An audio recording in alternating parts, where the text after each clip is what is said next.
The November wind cut through downtown Nashville like a blade, rattling the bare branches of the oak trees that lined Fifth Avenue and sending fast food wrappers spiraling into the gutters.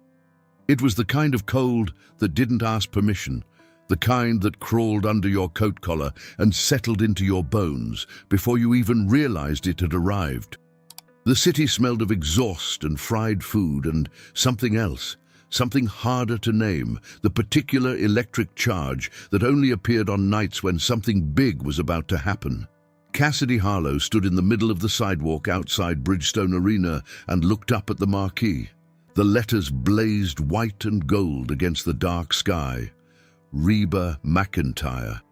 One night only. Sold out. Around her, the crowd moved in a steady human river. Couples in denim jackets with rhinestone patches, groups of women in their 40s and 50s wearing boots and wide-brimmed hats, older men who walked with the deliberate slowness of people who had earned the right to take their time. Cassidy was wearing her best blouse, a dark burgundy button-up she'd bought 3 years ago at a Belk in Murfreesboro, and saved for occasions she could never quite define. She had pressed it that morning with the iron she kept on the top shelf of her closet. The one she only brought down for funerals and job interviews, and apparently this. She was 55 years old. Her hair, which had once been the color of autumn leaves, was now threaded through with silver that she had stopped fighting sometime around her 52nd birthday, when she'd looked in the mirror one morning and decided that the gray was not a surrender, but an arrival. Her hands were rough from years of work, waitressing at the Bluebird Diner in Clarksville for the better part of 2 decades, then a brief and unsuccessful attempt at running a small alteration shop, then back to waitressing until her knees finally told her, in no uncertain terms, that they were done. She walked with a slight hitch in her left hip that her doctor called manageable and that she called an old friend I didn't ask for. The ticket in her hand had been a gift from her co-worker Donna Pratt, who had won 2 tickets in a radio station giveaway and then discovered that her daughter was going into labor that very weekend. "Take 'em, Cass," Donna had said, pressing them across the diner counter on Tuesday morning. "Lord knows you need a night out more than anybody I've ever met." Cassidy had looked at the tickets for a long time before folding them carefully and tucking them into the front pocket of her apron. She had been a REBA fan since she was 19 years old. She remembered exactly where she was the first time she heard Fancy on the radio, sitting in the passenger seat of her then-boyfriend Roy Harlow's pickup truck, parked outside a Dairy Queen in Hopkinsville, Kentucky. The song had hit her like a physical thing, like someone had reached through the radio and taken her by the shoulders. She had made Roy sit in that parking lot until the song was over, and he had grumbled about it, and she hadn't cared at all. Roy Harlow had become her husband 2 years later, and her ex-husband 14 years after that. He had left her for a woman named Patricia, who worked at the county assessor's office, and who, as far as Cassidy could tell, had never once in her life had to press her best blouse with a shelf iron before going out. The divorce had been quiet and devastating in the way that only long marriages can be. Not dramatic, not loud, just a slow leak that finally emptied everything out.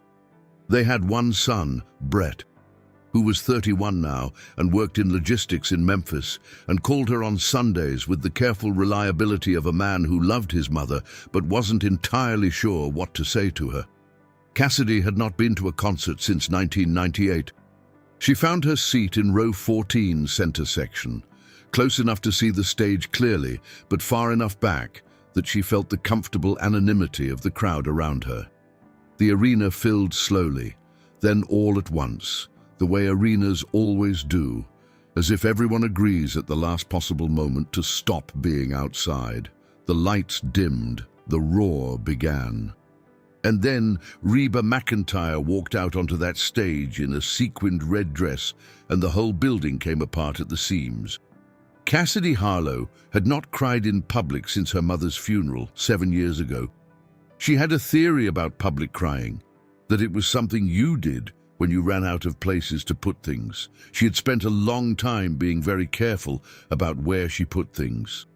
But something about the first song, "Why Haven't I Heard From You," the opening notes filling the arena like water filling a vessel, something about it undid a knot she hadn't known was tied.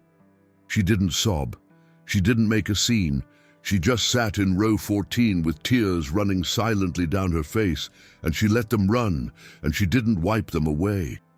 The woman next to her, a heavy-set lady in her 60s named, as Cassidy would learn later, Gloria Fitch, noticed and leaned over without a word and pressed a small packet of Kleenex into Cassidy's hand. Cassidy took it. That was all. Sometimes that's enough.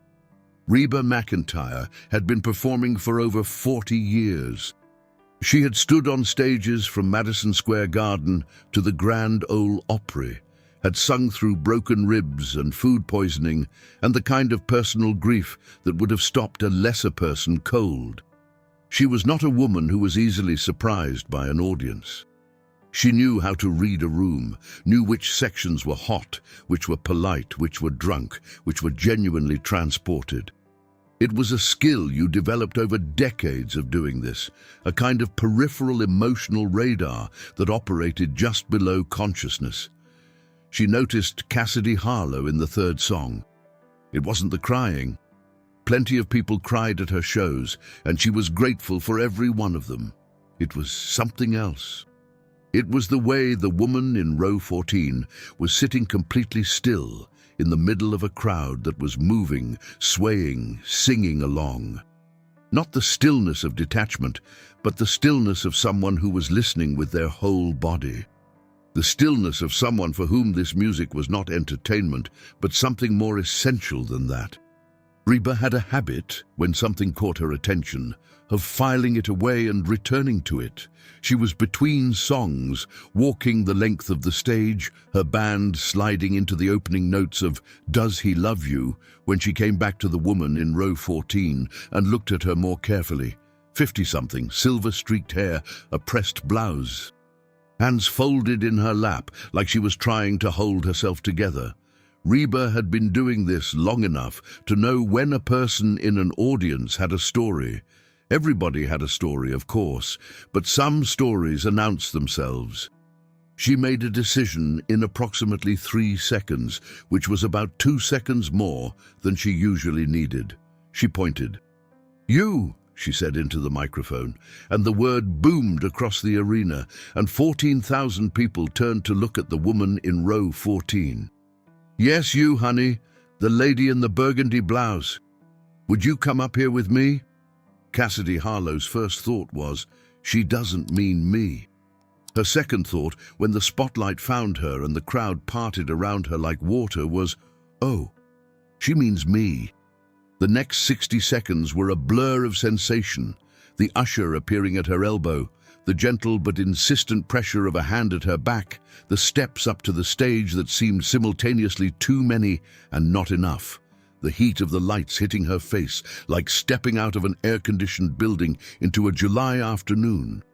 She was aware of the crowd watching her, aware of the size of the arena in a way she hadn't been from her seat, aware that her left hip was complaining about the stairs and that she was doing the thing she did when she was nervous, which was to hold her breath without realizing it. And then REBA MCENTIRE was standing in front of her, and the woman was smaller than Cassidy had expected and more present than any person she had ever been close to, and she was smiling with a warmth that felt entirely unperformed.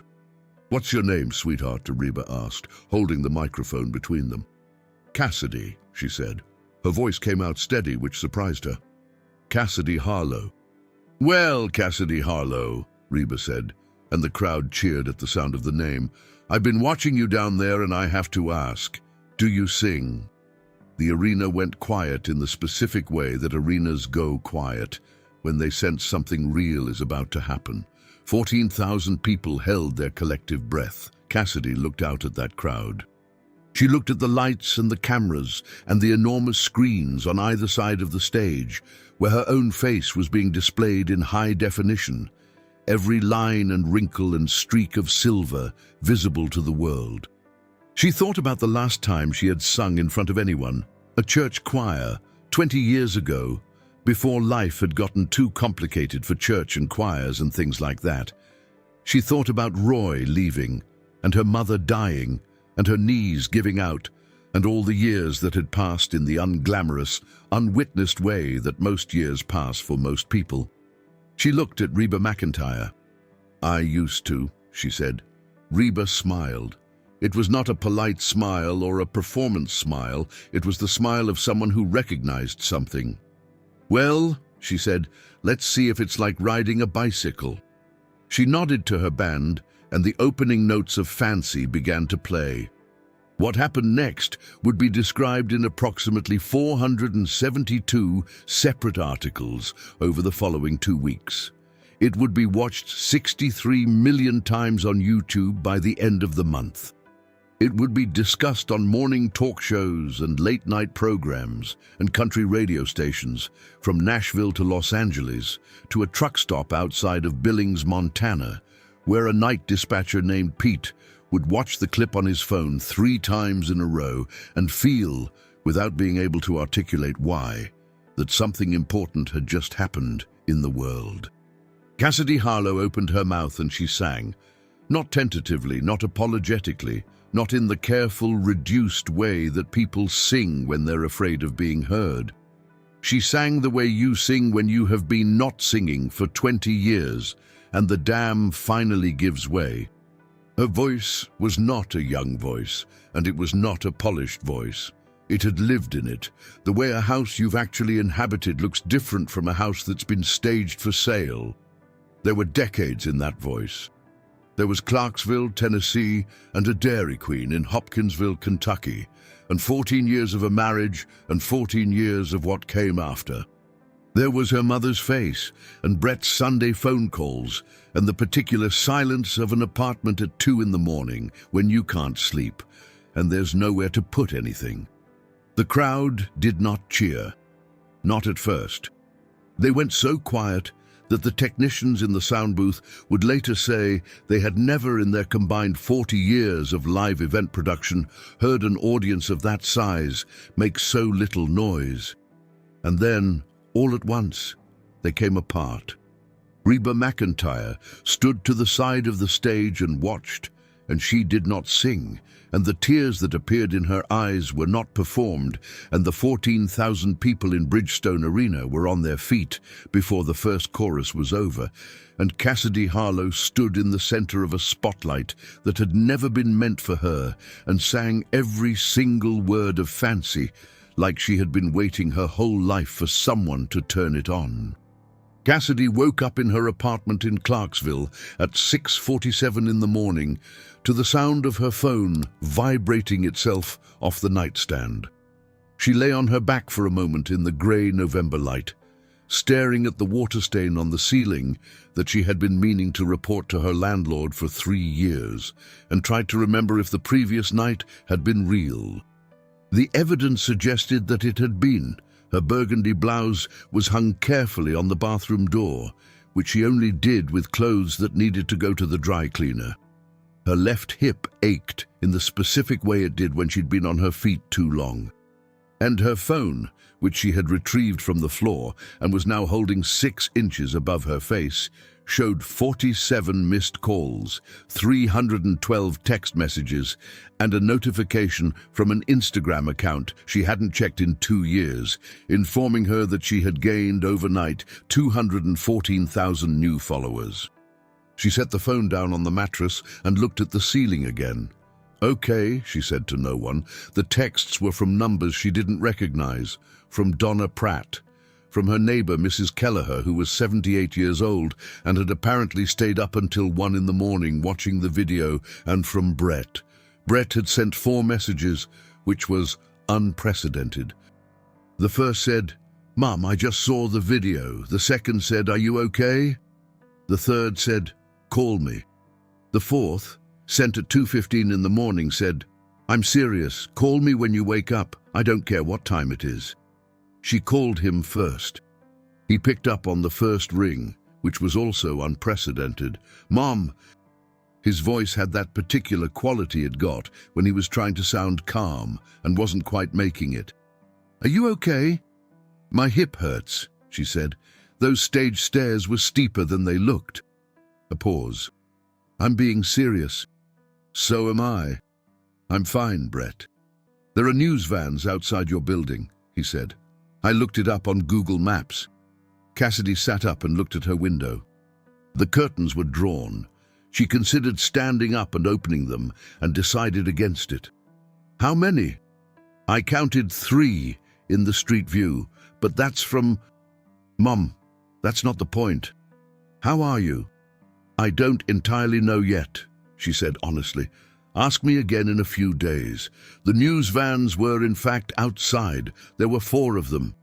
Cassidy discovered this when she attempted at 8 in the morning to go to the corner store for coffee and was instead met at the front door of her building by a young woman in a puffer coat holding a microphone and the particular expression of someone who has been standing in the cold for 2 hours and has therefore earned the right to ask intrusive questions. "Ms. Harlow, can you tell us how you're feeling this morning? Did you know REBA before last night? Have you had professional vocal training? Is it true you were a professional singer in the 90s? Cassidy looked at the microphone for a moment. "I was a waitress," she said. "I'm still a waitress, and I'd like to get a cup of coffee, if that's all right." This answer would itself become a minor news story by noon. She bought her coffee, came back through the small crowd of journalists with the practiced economy of movement of a woman who had navigated crowded diner floors for 20 years and locked her apartment door behind her. Then she sat at her kitchen table with the coffee and her phone and tried to understand what was happening to her life. The video of her performance had been watched, as of 8:30 in the morning, approximately 22 million times. This number would double by lunch. Comments ran to the hundreds of thousands, a cascading torrent of caps lock exclamation points and crying face emojis and paragraphs from strangers describing where they had been when they watched it, what it had made them feel, whether they had cried, what it had reminded them of. People were tagging their mothers, their grandmothers, their aunts. People were writing about their own abandoned dreams with the particular rawness that the internet occasionally produced when it was moved enough to be honest. The comments that stopped her were not the effusive ones. They were the ones from people her age, from women who wrote things like, "I gave up singing at 30 because I thought it was too late, and I have regretted it every single day. And this is the first time I've cried happy tears in 3 years, and she looks like my neighbor, and she sounds like nobody I've ever heard, and I can't explain why that matters. But it does." Cassidy read them for a long time. She drank 2 cups of coffee. The journalists outside, she could see through a gap in the curtains, had been joined by a 4th van. Her phone rang. Unknown number, Nashville area code. She let it go to voicemail. A minute later, a text appeared from the same number. "Ms. Harlow, my name is Frank Weston. I'm a music producer based in Nashville. I was at the Bridgestone last night. I'd very much like to speak with you when you have a moment. This is not a sales call. I mean that." She read the text 3 times. Then she went to her laptop and typed Frank Weston, music producer, Nashville, into the search bar. The results that came back were extensive. Frank Weston, 63 years old, founder of Clearwater Sound Studios on Music Row, producer of 7 Grammy-winning albums. Known in the industry, according to a 2019 profile in Nashville scene, as the last honest man on Music Row, a description that the article's author had applied with evident affection and that Weston had, by all accounts, found embarrassing. He had produced 3 of REBA's early albums. He had discovered over a 40-year career a number of artists who had gone on to significant success and had notably declined on multiple occasions to work with artists whose talent he respected but whose readiness he didn't trust. Cassidy sat back in her chair. Outside, a journalist knocked on the front door of her building and was told by Mrs. Kelleher through the intercom to go away in terms that were considerably more colorful than that. She picked up her phone and called Frank Weston back. They met 3 days later, on a Thursday morning, at a coffee shop on De Montbrun Street that Frank had chosen because, he explained on the phone, it was the kind of place where nobody in the music business went, and he wanted them to be able to have a conversation without an audience. Frank Weston was a lean man with a white beard kept short and neat, brown eyes behind wire-rimmed glasses, and the hands of someone who had spent decades adjusting faders and leaning across mixing boards. He stood up when she came in, which she noticed, and he waited until she had her coffee before saying anything about music, which she noticed more. "I want to be straightforward with you," he said, "because I suspect you've had a few days of people being the opposite of that." "You could say so," Cassidy said. "You have an extraordinary voice," Frank said, "but I suspect you know that. What I don't know, and what I need to understand before I say anything else, is what you want. Not what you think you're supposed to want. Not what the internet thinks you should want, what you want." Cassidy wrapped both hands around her coffee cup. She had driven the 45 minutes from Clarksville to Nashville in the early morning dark, passing the exit for the Bluebird Diner, where she had spent the better part of 2 decades, carrying plates of eggs and refilling coffee cups, and smiling at people who didn't always smile back. She had thought about that drive for 3 days. "I want to know if it's real," she said. "The voice, not the video, not the story, not the 55-year-old waitress angle that every journalist in the country seems to think is the whole of it. I want to know if there's something actually there."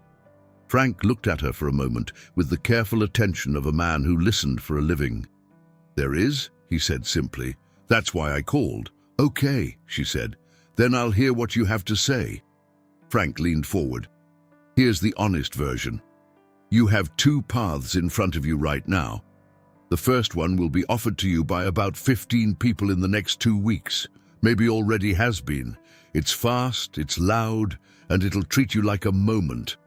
They'll put you in a recording studio before Christmas, release something by February, book you on talk shows, and by this time next year, when the next surprising person appears on the next stage somewhere, they'll have moved on, and you'll be left holding a contract that benefits them considerably more than it benefits you." Cassidy nodded slowly. She had, in fact, already received 4 such calls. "The second path is slower," Frank continued. "We take 6 months, maybe 8. We figure out who you actually are as an artist, not who you were in 1998, not who the internet decided you were last Saturday night, but who you are right now at 55, with everything you've lived. We build something that's yours. It won't be easy. It will require you to be in a recording studio doing takes until you want to throw something at me. It will require you to trust a process that doesn't have a guaranteed outcome." He paused. "But if we do it right, it'll be something that lasts." Cassidy was quiet for a long moment. A couple at the next table was arguing quietly about parking. The espresso machine hissed. Outside on Demon Brunn, a delivery truck rumbled past. "Why me?" she asked. "Specifically, you've been in this business 40 years. You've seen 1,000 unexpected voices. Why me?" Frank considered the question with the seriousness it deserved. "Because when you sang that song," he said, "you didn't perform it.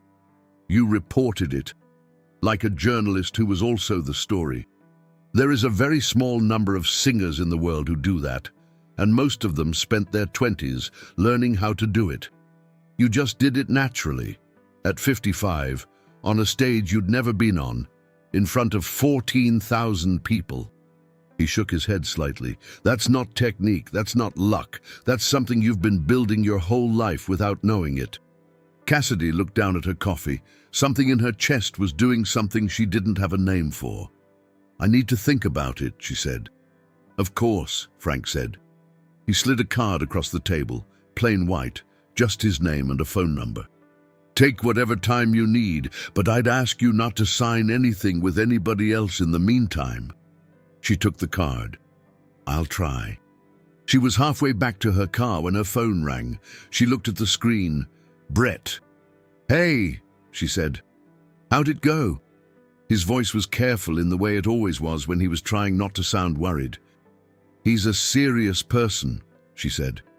"He wants to take his time and do it properly." "That's good, right?" "I think so." She stopped at the corner of Demonbrunn and the parking lot entrance and looked back at the coffee shop. Through the window, she could see Frank Weston still at the table, writing something in a small notebook with deliberate strokes. "He said something that I keep thinking about." "What?" "He said I've been building this my whole life without knowing it." She was quiet for a moment. "I don't know if that's true, but I'd like to find out." Brett was silent in the thoughtful way that reminded her occasionally of the boy he'd been before he became the careful, measured man he was now. "Then find out," he said finally. It was the simplest and most useful thing he had said to her in years. The first time Cassidy Harlow walked into Clearwater Sound Studios, she stopped in the doorway and stood still long enough that Joe Beaumont, who had been sent down to meet her, almost walked into her from behind. "Sorry," Cassidy said, stepping forward. It's a lot." Joe Beaumont laughed. She was 41 years old, with close-cropped natural hair and the easy, grounded energy of someone who had been working in music long enough to have shed all the parts of it that weren't real. She had been a backing vocalist on Music Row for 16 years, had sung on albums by artists ranging from the enormously famous to the entirely forgotten, and had developed in that time a finely calibrated sense for which artists were going to make it and which were going to become cautionary tales. She had agreed, when Frank asked, to work with Cassidy as a vocal coach and studio collaborator, and had spent the 3 days since agreeing to it, thinking about what that actually meant. "It's always a lot the first time," Joe said. "Come on, I'll show you around." Clearwater Sound was not the largest studio on Music Row, and it was not the most modern. What it was, as anyone who had worked there would tell you, was right. The acoustic treatment in Studio A had been designed by a man who had since retired to coastal Maine and whose work could no longer be replicated, and the result was a room that had a quality the engineers described as honest, a room where a voice sounded exactly like what it was, no more and no less. There was no flattery in the room. There was also no judgment. Frank was in the control room when Joe brought Cassidy through, talking quietly with his chief engineer, Dale Hutchins, a taciturn man of 58 who communicated primarily through slight adjustments of his expression and who was, in Frank's estimation, the finest ears in Nashville. Dale looked up when Cassidy came in, assessed her with the brief efficiency of someone who had seen every kind of person come through that door, and nodded. It was, from Dale Hutchins, essentially a standing ovation. "Welcome to Clearwater," Frank said. "Ready to work?" "I have no idea," Cassidy said, "but yes." The first 2 weeks were not about recording, they were about excavation. Frank and Joe worked with Cassidy in a way that she would later describe, in an interview she hadn't yet imagined giving, as like therapy, but louder. They listened to her sing, scales, standards, country songs she'd known for decades, hymns from a childhood in a Baptist church in rural Kentucky. They listened to her speak about those songs, about what she remembered about hearing them, about what they meant and what they used to mean, and how those two things were different. They pushed and pulled and redirected, and occasionally said nothing for long stretches. And Cassidy, who had spent most of her adult life in an environment where the expectation was that she would be helpful and present and not take up too much space, found the experience of being the entire point of a room profoundly disorienting. "You keep doing something," Joe said one afternoon, sitting cross-legged on the studio floor with her shoes off. "When you get to a line that really means something to you, you pull back, like you're apologizing for it." Cassidy frowned. "I do?" "You do." Joe stood up and came over to the piano where Cassidy was sitting. "Here, sing me the bridge of I Can't Even Get the Blues Again." But this time, when you get to the line about the kitchen table, she tapped the sheet music. I want you to lean into it instead of away from it. Why do I pull back? Joe considered the question. Because you've spent a long time making yourself smaller, she said. Not unkindly, just as a fact, the way you'd tell someone their shoelace was untied. Cassidy thought about this. She thought about the diner, and the years of making sure the customers had what they needed, and the years of not thinking about what she needed, and she thought about the marriage, and the way she had learned to take up exactly as much space as was comfortable for everyone else and not a square inch more. Okay, she said, let me try again. The third week, Derek Colton called. Derek was 58 years old and had been Cassidy's boyfriend for 3 years following her divorce. An IT contractor from Nashville with a neat suburban house in Brentwood and opinions about everything. The relationship had ended 7 years ago when Cassidy had realized, gradually and then all at once, that the particular quality of Derek's attention that she had initially found flattering was not admiration, but management. He liked her at a specific size, in a specific role, and when she had begun, tentatively, to want things outside of that frame, he had become in turns bewildered and irritated and eventually unkind. She hadn't heard from him in 4 years. He texted her on a Tuesday morning, Cassidy, saw the video. You look incredible. I always knew you had something special. Would love to catch up sometime and hear all about what's going on with your music. She stared at the text for a long time. Then she forwarded it to Joe with a single question mark. Joe's response took approximately 45 seconds, a gif of a trash can lid closing firmly. Cassidy deleted the text and put her phone away and went back into the studio. But Derek was not finished.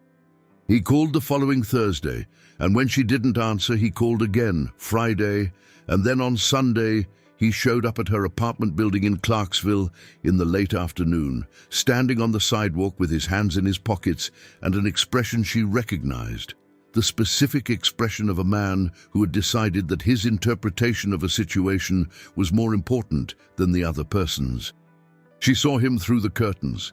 She did not go down. Instead, she called Brett, who arrived from Memphis with a 4-hour drive's worth of accumulated concern and a very specific look on his face when she told him about Derek. I'll handle it, Brett said. You don't need to handle anything, Cassidy told him. He'll go away. Mom? Brett. She looked at her son steadily. He was tall and broad-shouldered in a way that had always surprised her slightly, as if the physical fact of him still occasionally arrived before she was ready for it. I've dealt with him before. I know what he responds to and what he doesn't. Let me do this. Brett sat back. Okay, he said with visible effort, but if he comes back... If he comes back, she said, I'll make a different decision. Derek did not come back. He sent 2 more texts over the following week, the second one less warm in tone, the third one absent altogether.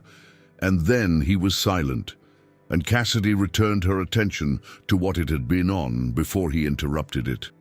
Joe Beaumont had a ritual she followed with every artist she worked with closely. At the end of the first month of working together, she would take them out for dinner.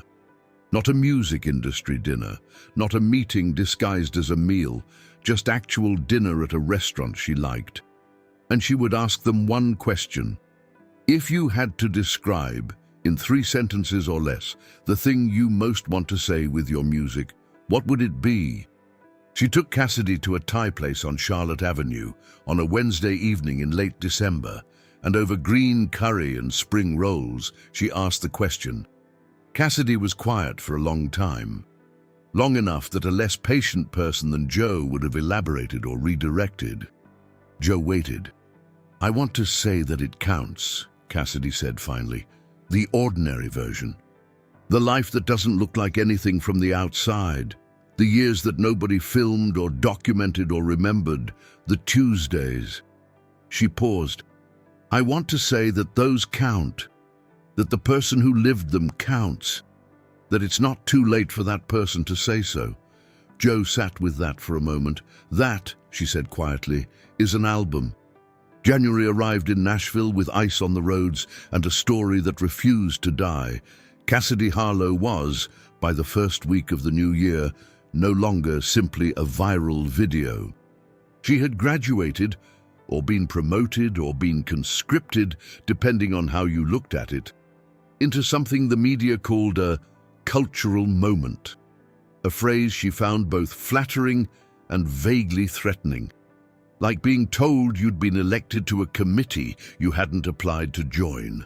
The morning shows had called repeatedly. 2 major labels had made offers through intermediaries that Frank had declined on her behalf with a brevity that he said he'd enjoyed. A celebrity management company based in Los Angeles had sent a courier to Clearwater with a 53-page proposal, which Dale Hutchins had accepted at the front desk, inspected without expression, and placed on the kitchen counter next to the coffee maker, where it remained untouched until someone eventually used it to prop open a window. The person who complicated things was Diane Mercer. Diane Mercer was 47 years old, a senior A&R executive at Monument Records, and she was, by general consensus in the Nashville music industry, extremely good at her job. She had been instrumental in signing 4 of the 10 best-selling country artists of the previous decade, had an instinct for commercial viability that bordered on preternatural, and was known for a particular style of persuasion that was all warmth and reasonableness on the surface and something considerably more strategic underneath. She was not a villain. That was the complicated part. She genuinely believed in the artists she signed. She also genuinely believed in the commercial systems that she navigated, and she saw no contradiction between those 2 things, and that vision of no contradiction was where things got complicated. She had called Frank twice. Frank had been politely unavailable. She had then, through a channel that Frank later described as creative, obtained Cassidy's cell phone number and called her directly on a Tuesday afternoon in mid-January, when Cassidy was driving back to Clarksville on I-24 and the traffic was light and she was tired enough from a long studio day that her defenses were lower than usual. "Ms. Harlow," Diane said, "I know Frank's told you not to take calls like this. I respect Frank enormously, but I think there are things you should know before you make a final decision about your path forward, and I think you deserve to hear them from a source other than the man who's made himself your gatekeeper." Cassidy was quiet for a moment, watching the exit signs pass. "That's a very interesting way to open a conversation," she said. Diane laughed, a genuine, appreciative laugh. "Fair enough. Let me be direct. Monument wants to sign you. We want to do it properly, on terms that benefit you, with full creative consultation. We have the infrastructure that Frank, with all his talent, simply doesn't have. The distribution, the radio promotion, the platform. What Frank can build you is beautiful. What we can build you is heard." "Frank makes people heard," Cassidy said. "Frank makes albums," Diane said. "I make careers." The distinction landed. Cassidy noted it. She also noted the precise moment at which a persuasive argument became a sales call, and she recognized this as that moment. "I'll think about it," she said. "That's all I'm asking." She called Frank the moment she got off the highway. He listened without interrupting, which was one of the things she had come to trust about him. When she finished, he was quiet for 3 seconds. "Diane Mercer is not a bad person," he said. "I want to be clear about that. She's right that she can do things I can't do. She's right that infrastructure matters." A pause. "She's wrong about what you need right now, which is to make something real before the machinery gets to it. She said you were my gatekeeper." "She's not wrong about that either," Frank said to her surprise. "I am, functionally. The question is whether you trust the gate." Cassidy sat in her car in the parking lot of her apartment building in the cold dark of a January evening and thought about that. Through the windshield, she could see the lighted windows of the building. Mrs. Kelleher's place on the second floor, the blue TV flicker from the Warners' apartment, the warm yellow of her own kitchen light that she had left on when she'd left that morning because she liked coming home to a lit window. "I trust the gate," she said. The recording of the album began in earnest in February. Frank had assembled a small, carefully chosen group of musicians, people he had worked with for years and trusted not just with their instruments, but with their discretion. Hank Ribeiro, 44, on acoustic guitar, a Brazilian-American session musician who had played on more Nashville records than he could count, and who played with the quality of absolute presence. Connie Aldridge, 51, on fiddle, a woman from East Tennessee whose playing had been described in a music magazine once as what grief sounds like when it decides to stay. Tommy Bray, 36, on upright bass, young enough to be surprised by things and experienced enough to be useful. They played together for 2 days before they recorded a single note intended for the album. Frank believed in what he called the temperature of the room. The idea that musicians needed to find the specific emotional register of a project before they could serve it, and that this could not be rushed or faked. On the evening of the second day, with no particular announcement or formality, Cassidy sang The Tuesdays, the song she and Joe had been building together over the past 6 weeks, a quiet, plain-spoken thing about ordinary time and unwitnessed life. And the musicians fell in around her so naturally that Dale, in the control room, reached forward and started recording without being asked to. Frank didn't say anything when the song ended. He just looked at Dale, and Dale nodded once, and that was the beginning of the album. What she hadn't expected was the fatigue. Not physical fatigue, though there was that. The studio days were long, and the commute from Clarksville was longer, and her hip had opinions about the drive that she had started to take seriously. But something deeper than that, the fatigue of being continuously the person everyone had decided she was. The video had created a version of Cassidy Harlow that lived in the world independent of her. A version that was more symbol than person, that carried the weight of everyone who had ever given up on something and wanted to believe it wasn't permanent. She talked about it one evening in February with Joe.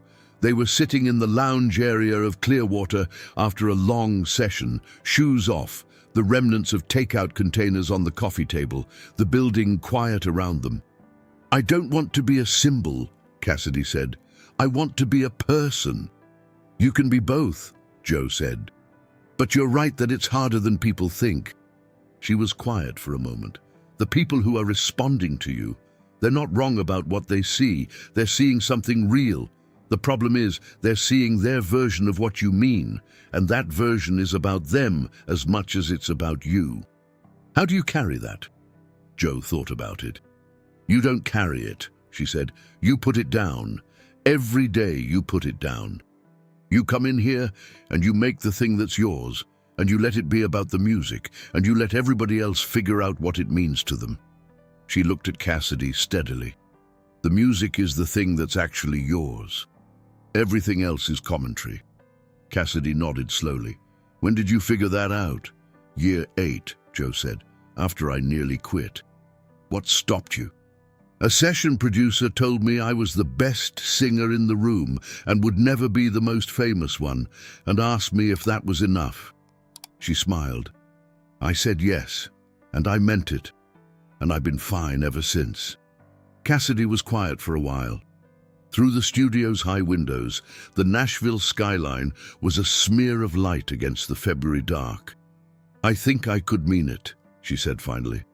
"I just need to finish finding out what the room is." REBA called on a Thursday in late February. Cassidy had been expecting it at some point and had still been surprised when the phone rang and the name came up on the screen by the specific quality of the surprise. Not the fact of the call, but the ordinariness of it, the way a name she associated with a stage and a spotlight and 63 million views appeared on her phone screen exactly the same way Brett's name appeared, or Donna Pratt's, or her landlord's, when the heat stopped working. "I've been meaning to call since November," Reba said. "I'm sorry it took this long. How are you doing?" "Better than I expected," Cassidy said honestly. "Still figuring things out." "That's the answer I was hoping for," Reba said.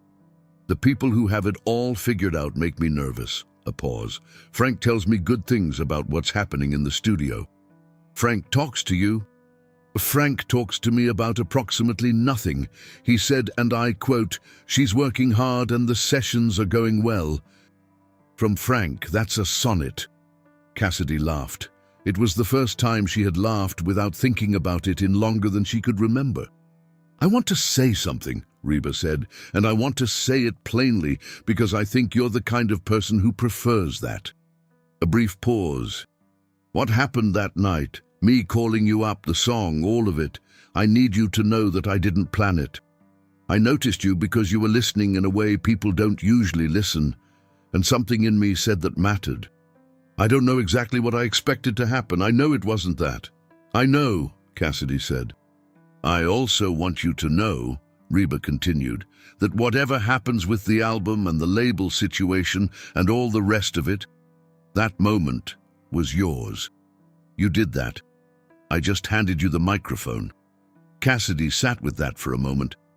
Outside her window, a late February sleet was beginning to click softly against the glass. "You changed my life," Cassidy said. "You had the voice," Reba said simply. "I just made sure it was loud enough." The album was finished on a Wednesday in late April. 22 weeks after a stranger had been called up from row 14 to stand in a spotlight that hadn't been meant for her, Cassidy Harlow sat in the control room of Clearwater Sound Studios and listened to the final mix of 11 songs that she and Frank and Joe and Hank and Connie and Tommy had built from the ground up. And she was quiet for the entirety of it. And when it was over, she sat in the silence that followed the last note and felt something she would later try to describe and would mostly fail to, because some things arrive in a form that language gets to only partially. Frank was watching her from across the room. Dale was looking at his board. Joe had her eyes closed. "Well," Cassidy said finally. "Well," Frank agreed. "Is it good?"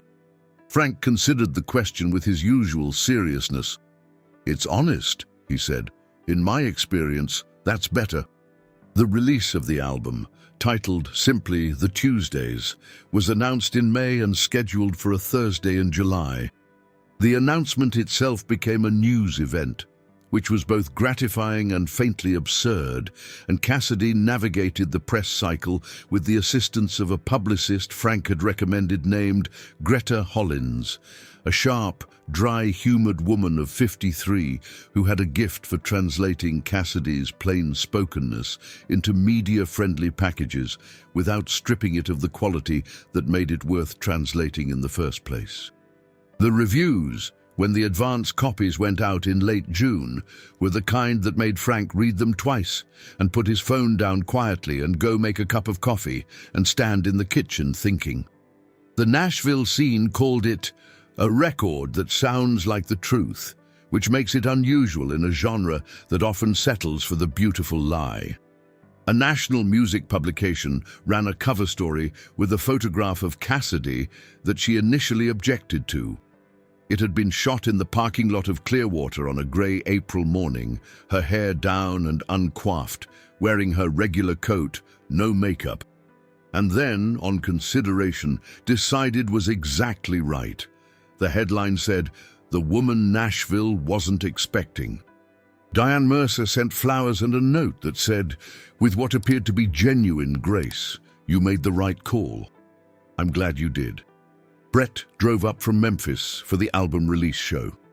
The venue was the Ryman Auditorium, smaller than Bridgestone, more storied, the mother church of country music, a room where the ghosts of the form's history were so densely layered into the walls that you could feel them if you stopped and paid attention. It held 2,362 people. It had sold out in 11 minutes. Cassidy arrived at the Ryman at 4 in the afternoon for soundcheck, walking in through the stage door with the particular quality of attention she had developed over the past several months.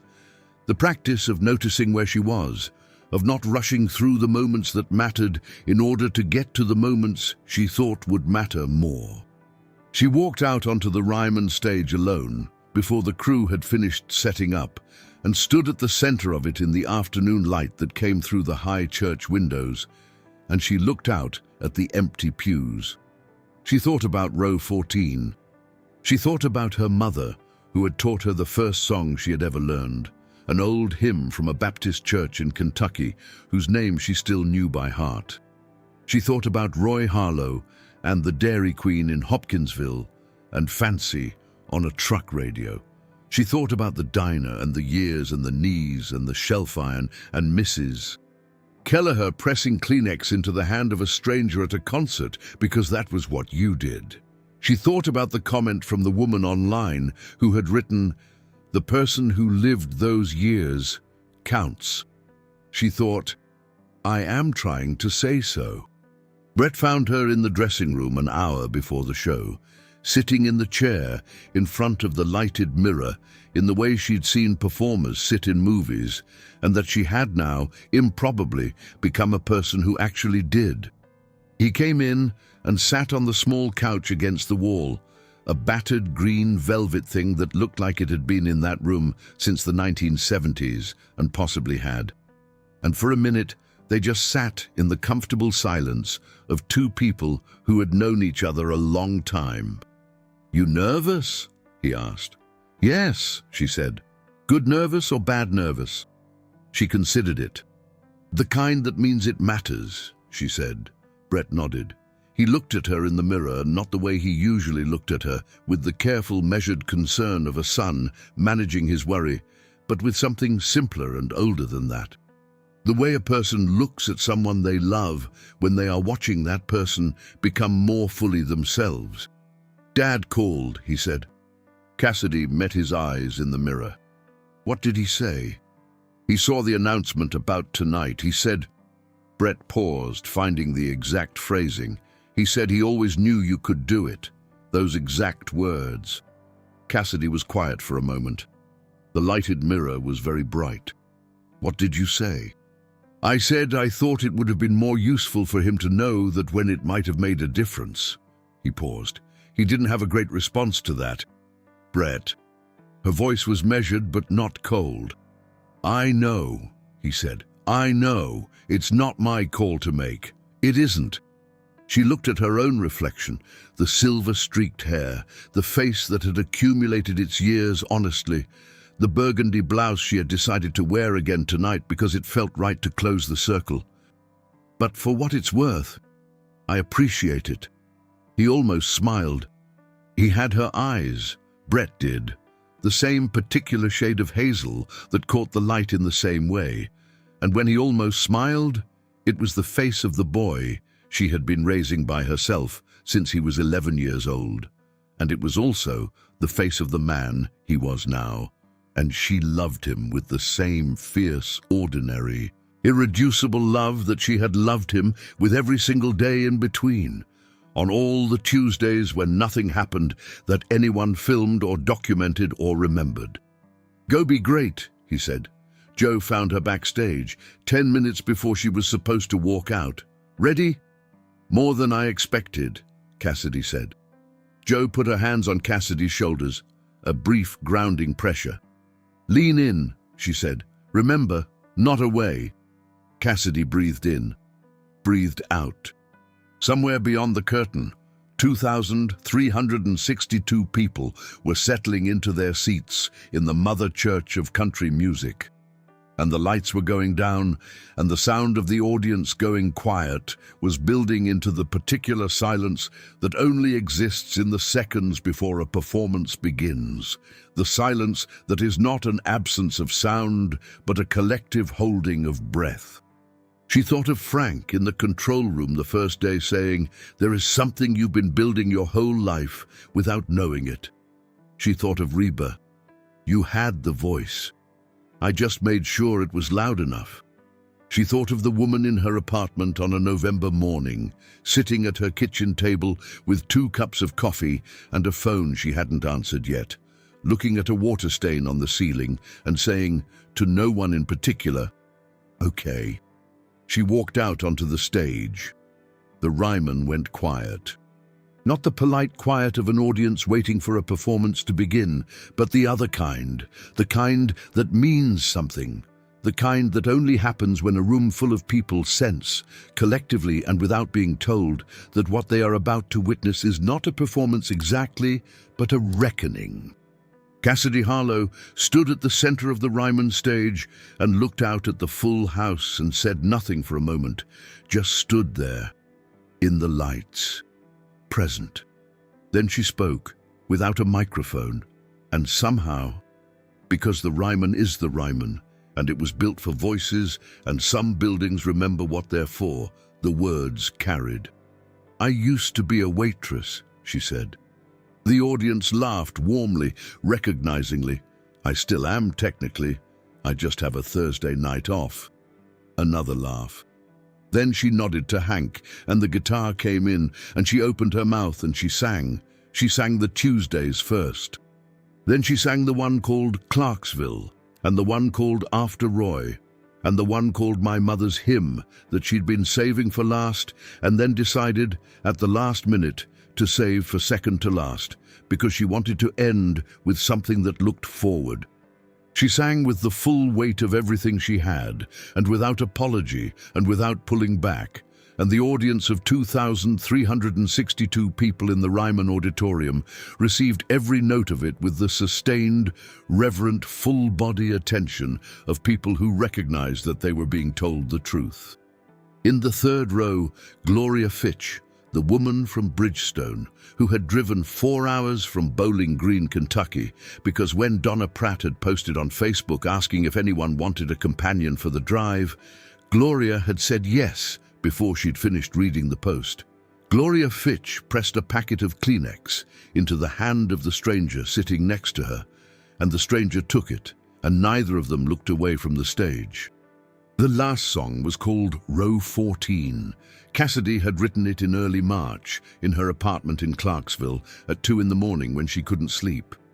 She had not played it for Frank or Joe or anyone before she recorded it, which was unlike how she'd done everything else. And when Frank heard the recording, he had come out of the control room and looked at her for a long moment and said, "This is the last track." And she had said, "I know." It was a simple song. It was about a woman sitting in the middle of a crowd in an arena on a November night, crying for no reason she could name and every reason she could name, being handed Kleenex by a stranger, and hearing a song she had first heard at 19 years old, and feeling for the first time in longer than she could say that the years she had spent being invisible were not a waste but an accumulation, that you could spend a long time living quietly and carefully and without recognition, and still arrive at the end of it at something that was entirely yours. It was a love song to the ordinary life. It was a song for every person who had lived largely and been seen narrowly. It was a song for the Tuesdays. When she sang the last line, "I was always here, I just needed someone to turn the lights on," the Ryman went so quiet that you could hear the building breathe, and then 2,362 people stood up all at once. Backstage afterward, Frank was waiting. He said nothing. He just looked at her with the expression of a man who had spent 40 years believing that honest music was worth making, and who was, at this moment, in the specific way of people whose long-held convictions are confirmed, quietly and entirely at peace. Joe was crying, which she would deny if asked. Brett was standing by the stage door with his hands in his pockets, and the look on his face that was not the careful, managed look, but the other one, the unguarded one. And when Cassidy came off the stage, he crossed the distance between them and held onto her with the unreserved intensity of someone who had spent a long time being careful and had tonight decided not to be. "You were great," he said into her hair. "You should have seen me," she said, "when I was young." He pulled back and looked at her. "I did," he said. "This is better." Later that night, in a diner on Broadway, a real diner, not a tourist one, the kind with sticky laminated menus and coffee that came in a carafe, and a cook named Pete Dunning, who had been making the same eggs Benedict for 23 years. Cassidy Harlow sat in a booth with Joe and Frank and Brett and Greta Hollins, and they ate eggs and hash browns and pie, and they talked about music and Nashville and the album, and sometimes they just sat in the easy silence of people who had worked hard together and were resting in the particular satisfaction of work that was real. At some point, it was close to midnight, and the diner was nearly empty and the coffee was being refilled for the third time. Frank looked at Cassidy across the table and said, "What do you want to do next?" She thought about it. She thought about the Ryman and the recording studio and the drive from Clarksville on I-24 in the dark. She thought about Fancy on a truck radio and row 14 and a spotlight she hadn't expected. "More of this," she said. Frank nodded. "Then that's what we'll do." Outside on Broadway, Nashville was still going. The honky-tonks loud and bright, the tourists moving in herds, the city doing what the city always did, the endless churning commerce of a place that ran on music and money and the endless human need to feel something real. In the diner, the coffee was warm and the pie was good, and the woman who had been invisible for a long time was sitting in a booth in the middle of it all, fully present, taking up exactly the right amount of space. The ordinary world held. The Tuesdays counted. She had said so. There is a version of this story that begins with the spotlight, with the stage and the sequined dress, and the microphone extended toward a stranger, and the moment when a voice that nobody had prepared for filled an arena the size of a small city and made 14,000 people stop breathing at the same time. That version is the one you have probably already seen. 30 seconds of video on a phone screen, maybe 60, maybe the full 4 minutes if you were the kind of person who stayed until the end of things. That version has been watched, at last count, more times than anyone involved in it is entirely comfortable with, but this story does not begin there. It begins earlier, much earlier. It begins in the specific, unhurried way that real things begin, not with a spotlight, but with a Tuesday. There is a diner in Clarksville, Tennessee, called the Bluebird. It is not a famous diner. It has never been reviewed in a national publication or featured on a food program or held up as an example of anything in particular. It has 12 tables, 4 counter stools, a pie display case that is always at least partially fogged from the heat of the kitchen, and a parking lot that floods when it rains, which in Clarksville is often. The coffee is good. The eggs are reliable. The pie, specifically the coconut cream pie, made from a recipe that the original owner brought with her from Mississippi in 1987, is better than it has any right to be. For 19 years, on 5 days a week, a woman named Cassidy Harlow carried plates of eggs and biscuits and the occasional coconut cream pie across those 12 tables and refilled the coffees, and remembered that the man in the corner booth took his without sugar, and the woman who came in every Wednesday morning at 7:15 was working through a grief that she didn't talk about, but that showed up in the way she held her cup. Cassidy noticed things like that. She had always noticed things. She had simply, for a long time, not had a place to put what she noticed. She was 55 years old. Her hair had gone the particular shade of silver that looks, in certain light, like it was always supposed to be that color. Her left hip had a complaint she had learned to manage. She drove a 2009 Honda Civic with a dent in the rear bumper that had been there since 2017 and a passenger seat that she had stopped pretending was ever occupied by anyone other than her purse. She had been married once, for 14 years, to a man who left. She had raised a son who turned out well, which she considered her most significant accomplishment and which the world had not, until recently, considered newsworthy.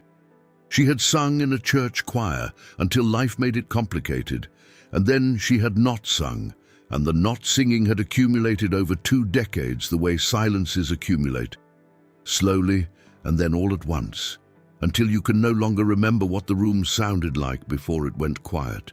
She did not think of herself as someone with a story. This is the thing about the people whose stories matter most. They rarely do. On the first Friday of November, a co-worker named Donna Pratt pressed 2 concert tickets across the counter of the Bluebird Diner and said, "Take 'em, Cass. Lord knows you need a night out more than anybody I've ever met." And Cassidy looked at those tickets for a long moment, and then she folded them carefully and tucked them into the front pocket of her apron. And she finished her shift. And she drove home, and she pressed her best blouse with the iron she kept on the top shelf of the closet. She did not know that Friday, that the following night, would divide her life into before and after. Nobody ever does. That is the point. What follows is the story of what happened when an ordinary woman, a woman who had spent decades being thoroughly, quietly, invisibly alive, was handed a microphone in front of 14,000 people and sang like she had nothing left to protect. It is a story about Nashville and music and the machinery that surrounds both. It's a story about a son and an ex-husband who reappears at the wrong moment, and a producer who believes that honesty is a strategy, and a backing vocalist who learned the hard way that the music is the only thing that's actually yours. But more than any of that, it is a story about time, about the years that don't make the highlight reel, about the life that happens in the diner and the apartment and the car on the highway in the dark, and the question of whether that life, the plain, unwitnessed, unapplauded version, counts for something. Cassidy Harlow believed it did.